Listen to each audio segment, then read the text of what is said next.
Hi, Robert Perlman with CollectSpace.com with a question for Commander Steve Lindsay and his Discovery crewmates. Outside of times when the media, like myself, ask about this being Discovery's last mission, how prevalent has the finality of this flight been during the course of your mission? Have there been specific times where the legacy and history of the vehicle has struck you? Well, that's a difficult question. We've been very busy during our mission, as all shuttle missions are and space station missions, and so mostly we've been probably spending 95% of our time to 99% on just doing the work and getting the work done. And so when you're really busy like that, you're focusing on doing the task correctly, making sure you get everything done how it's supposed to done and don't miss anything. However, there are times, I know personally, when I've been reflecting about it being the last mission and what a wonderful vehicle it is. And probably, we were coming up and docking, and when you look out the cupola windows, you can look right into Discovery's payload bay and see the wings and see Discovery written on the wings. And times like that, I really reflect about what a great vehicle it's been, 39 missions, nearly 1 year on orbit, and think about all the things that vehicle has done, and it's just really inspiring to me and kind of bittersweet and quite frankly sad that knowing that when we land, that will be it for this vehicle. Thank you. And to follow up on that, a question for Steve Bowen and Al Drew. They say a picture is worth 1,000 words, and through your helmet cam, we got to see when you took a glance at Discovery docked to the station during your spacewalks. Would you, one or both of you, describe what it was like to see Discovery there and reflect on its past 365 days in space?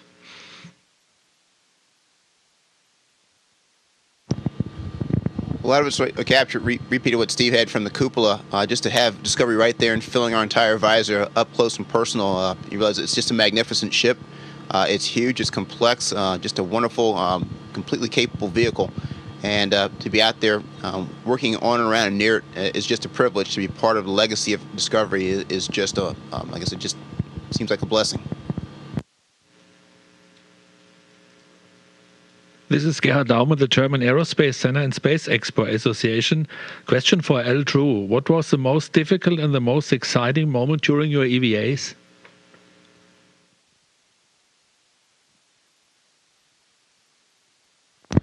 That's easy. They were both the same. When I first exited the airlock on my first EVA, we were over top the jungles. It looked like it was maybe South America, the Amazon basin somewhere. Just beautiful, the clouds, the river valleys down there, all the greenery. And I had to remind myself that I had work to do and I couldn't just take in the scenery. So it was exciting, and it was difficult to tear my eyes away from that and actually focus on getting things ready for our tasks ahead. Question for Paolo. You accomplished about half of your long-duration mission. What was your most challenging task, and did you have any surprises, and what was your most exciting moment so far?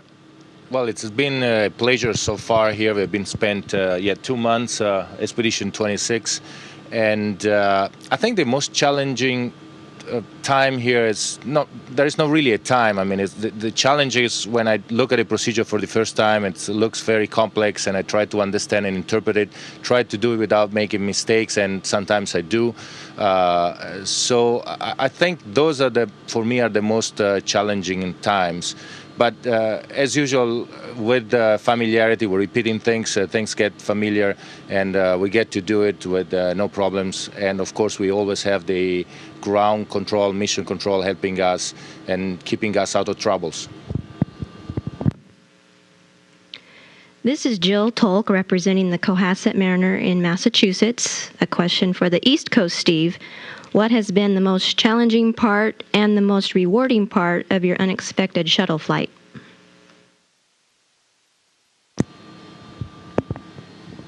I think the most challenging part was trying to get up to speed to understand the EVAs, and then even more so trying to get up to speed with everything else that goes on a shuttle flight, and where my tasks would be and what they were and how familiar I was with them and how much more training I had to have. So that was clearly the most difficult part of it.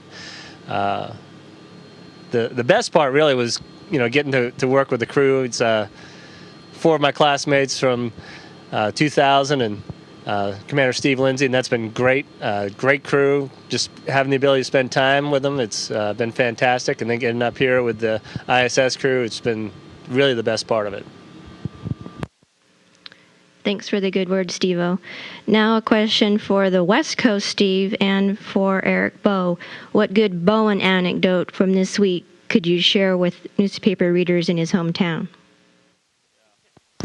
I think the our favorite Steve Bowen story for this mission so far was, and I'm sure there are more to come, was when Steve was taking the pump module off of a transporter on the truss segment. EVA and Mike Barrett and Scott Kelly were driving him on the robotic arm.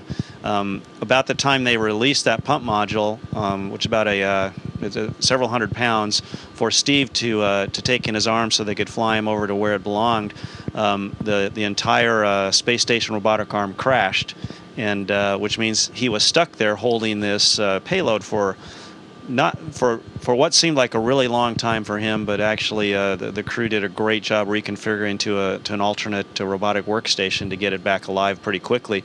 But Steve was stuck there for probably, 30, 35 minutes holding this pump module loose, and so it gave us an opportunity to joke with him and kind of make fun of him while he was out there stuck with nowhere to go. Hi, Denise Chow at space.com with a question for either Steve Lindsay or Eric Bowe. When Discovery does its fly around after undocking, I was wondering if either or both of you could speak to the significance of performing that maneuver with Discovery for the final time, and in doing so, seeing the space station completed with a vehicle that's been so instrumental in its construction. Thank you. Well, we've been talking about the long history of the space shuttle, and it's a privilege to get the opportunity to undock and do the fly around the space station. You know, the International Space Station has every partner represented with the different modules on board right now. We have ATV, which is from the European Space Agency, and the HTV from the Japanese JAXA. And also, after we finish the fly around, what's amazing is how big the structure is. Right now, when we're docked, we're more than 1 million pounds. And so to actually fly around the vehicle, take pictures, and marvel at that the majority of the U.S. segment was brought up piece by piece by the space shuttle will be truly amazing. Hi, Eric Berger with the Houston Chronicle. Congratulations on a successful mission. A question maybe for Nicole or someone else who wants to tackle it, but I don't think people on the ground can sort of fully appreciate what the living space is like in the space station. So now that it's complete, maybe you could talk a little bit in terms that people can understand how large it is and how much space you have to move around in.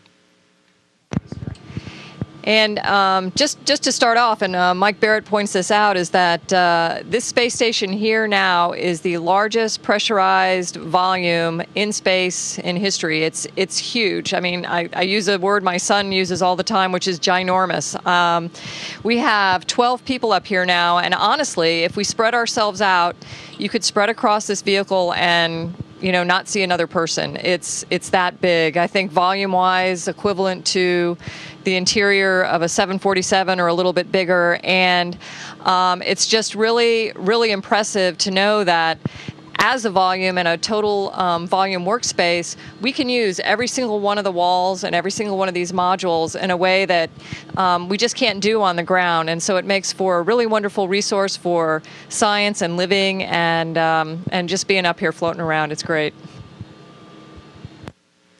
It's Chris Baltimore, the Houston bureau chief for Reuters News Agency, and I have a question about garbage, literally. How much trash does the ISS generate? Where do you put it? And do you recycle? We do recycle certain things. We recycle our water and turn it into, or our urine and turn it into water. And that's very helpful because, disposing of that and disposing of any trash is quite a challenge. Right now, believe it or not, we don't have a whole lot of what's called common trash on board, which is basically the garbage we generate from our food and our clothing. And that's because we've recently had 2 Progress vehicles depart. And, our cosmonaut colleagues were very efficient in getting them loaded with, we had probably about 11 or 12 very large garbage bags, like a outdoor kind of garbage bag filled with trash, and we were able to get rid of those. And generally, though, the trash stays in a certain area of the node, as well as there's a certain area in the Russian segment where some trash stays, and it stays there until we can dispose of it, and we can dispose of it probably on average every 2 to 3 months when we have a vehicle that departs and generally burns up in the atmosphere. Hello, this is Marcia Dunn of the Associated Press with a question for Katie Coleman. There's great interest in R2 all the way up to the President of the United States, and I'm wondering, will the robot's unveiling be moved up considering all the interest, and how excited are you to work with the robot? Well, I think we've all been voting to move up getting him out of his box. In fact, we're all pretty sure that we hear scratching from the inside there. There's a very elaborate choreography of all the things that have to come out of the PMM and get stowed different places, and folks on the ground are working real hard at that, and we'll see if we end up being able to bring Robonaut out before Discovery leaves. I'm really not sure. I am looking forward to working with him.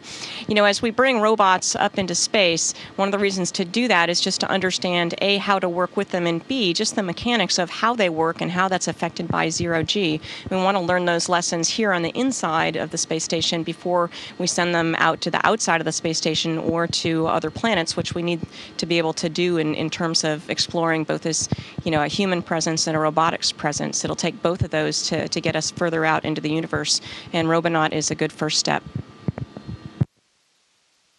Thank you. And for Steve Bowen, it's been a real whirlwind for you the past month. I'm wondering, are you pinching yourself that you're even in space on this mission and have had a chance to go spacewalking?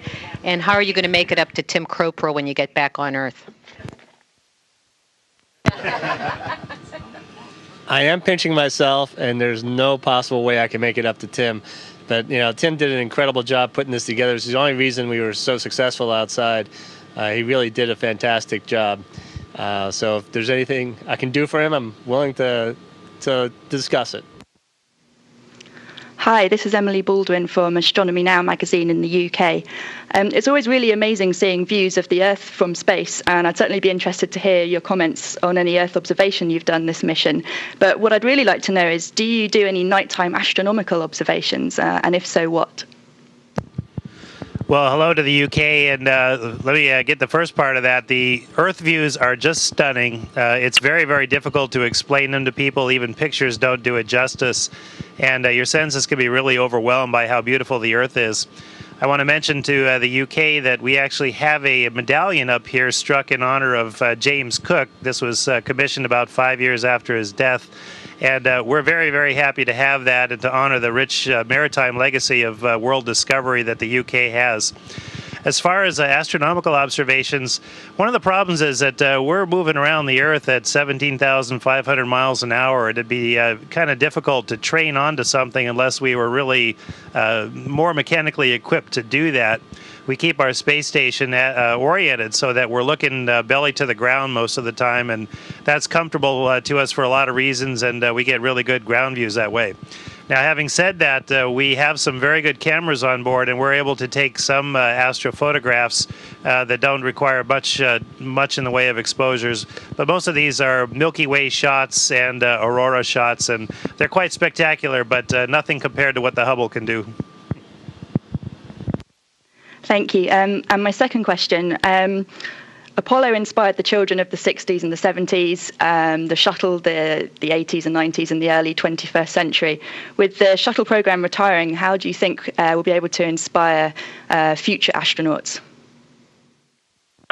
Well, I think the space program in general is inspiring, and I think, our country and certain countries around the world have a strong history of exploration and now exploration in space. And I think even when the shuttle retires, we're going to continue that. We're still going to have a space station. It's still going to be supported by astronauts and cosmonauts from around the world. And I think, we're going to have a program beyond this. We're not sure exactly what it is right now, but someday humans are going to venture again beyond low Earth orbit back to the moon and Mars and other destinations in our solar system. And it's something I think can inspire kids, and it's something that we all can be proud of. From ISA, thank you to Commanders Kelly and Lindsay having us participate in this event. First question for Commander Kelly: how it is on station while having vehicles and components from all program partners? Well, I think it's one of the great things about this program. It's an international program. It shows how countries that cooperate can do great things. And building a space station such as the International Space Station is probably one of the most significant engineering achievements that people have achieved. And we've done that with this international partnership that I think is really one of the highlights of this program. Enrica Battifoglia, Agenzia ANSA. And from the news agency, Enrica Battifoglia. Una stanza tutta italiana della stazione spaziale. And Paolo, today you're inaugurating the Leonardo module, an Italian room on the International Space Station. So what are the first operations that are going to happen on its interior? Good afternoon, Enrica. We're working very hard inside the Leonardo module because it came in a flight configuration, so everything is fastened in a way to secure it for launch. So we're removing all the packing materials, and so that we can stow it in the Japanese module that's going to be leaving soon. So we're using all the astronauts, including the Discovery crew, that are staying here another couple of days to help us with that.